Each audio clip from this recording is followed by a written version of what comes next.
কয়েকদিন ধরে আমার ফুফাতো ভাই বারবার ফোন দিয়ে বলতেছে, ভাই ওয়াজ আছে, তুই আসছিস তো? আমি বললাম ঠিক আছে ভাই, আসবো ইনশাল্লাহ।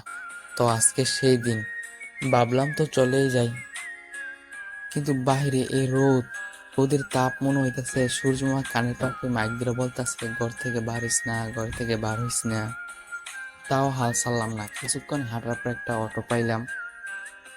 অটোতে উঠে মনে হলো বাঁচলাম, শরীরে একটু বাতাস লাগলো, মনে হলো মেসেজ পাইলাম স্বর্গে থেকেই।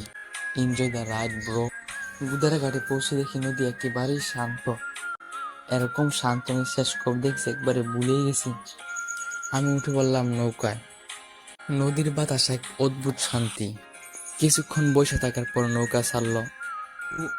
নৌকা কিছুক্ষণ ভ্রমণ করার পরে চলে গেলাম ওই পারে। নৌকার ভ্রমণ একদম অসাধারণ লাগে। ফুফার দোকানে পৌঁছে দেখি ফুফার তো পাই নাই। ফুফাকে জিজ্ঞাসা করলাম ভাই কই? ফুফা বললো হয়তো এখন আসে নাই। অটো ধরে চলে গেলাম আমার বাড়ির দিকে। মনে মনে বলি, ভাইকে ফোনে এত ডাকাডাকি আর এখন নাই। কিছুক্ষণ অটোতে বসে চলে গেলাম ওর বাড়ির। তার বাড়ি থেকে দেখি সে ক্রিকেট খেলতেছিল তার বাড়ির পাশের মাঠে, আর আমি খাড়ি খাড়ি খেলা দেখতেছি। যাক, অনেকক্ষণ ফিল্ডিং দেওয়ার পরে ব্যাটিং পাইছি। ভাই 2টা বল মিস করলো, আর একটা চার মারলো, একটা ছক্কা। তারপর আর কি আউট, কারণ এটা শর্ট পিচ। এখানে বসে থাকতে তার ভালো লাগলো না, এখন খেলা বিরতি হয়ে গেছে। তো আমি ভাবলাম একটু নদীর পাড় থেকে ঘুরে আসি। নদীর পাড় বসে বসে কিছুক্ষণ প্রকৃতির সাথে গল্প করলাম। প্রকৃতি এত শান্ত, অথচ মানুষ কেন এত ব্যস্ত আর মিথ্যাবাদী। এমন সময় কানে এলো আজানের ধ্বনি। হাতে কোনো দ্বিধা রাখলাম না, ছুটে গেলাম মসজিদে। নামাজ শেষ করে এসে এখানে কিছুক্ষণ বসে বসে আড্ডা দিলাম। তারপর আবার শুরু যাত্রা অজের উদ্দেশ্যে। হাঁটতে হাঁটতে দেখি সামনে এক বাড়ি। আলোর ঝলকানি এবং ডেকোরেশন দেখে বুঝে নিলাম এটা এক বিয়ের বাড়ি।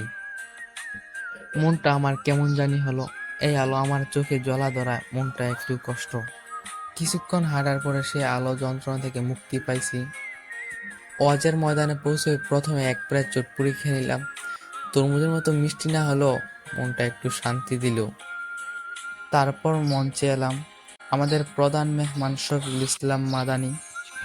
ওনার কণ্ঠে যেন জ্ঞান আর আবেগ আর হৃদয় মিলল, প্রতিটি কথায় মন ছুঁয়ে যায়। বসে বসে ভাবলাম, জীবনে এমন কিছু কথা থাকে যা শুনে মানুষ বদলিয়ে যায়। ওয়াজ শেষ করে বাড়িতে ফিরলাম। আকাশটা তখন কিছু অন্ধকার, হালকা হাওয়া বইছিল। মনটা অনেক হালকা, শান্ত। আজকের এই দিন আমাকে অনেক কিছু শিখিয়ে গেল।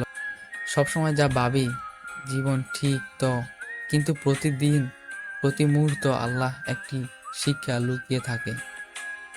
আজকের ভিডিও এই পর্যন্তই। দেখা হবে নতুন ভিডিওতে। আর হ্যাঁ, সবাই সাবস্ক্রাইব ফলো করতে ভুলবেন না।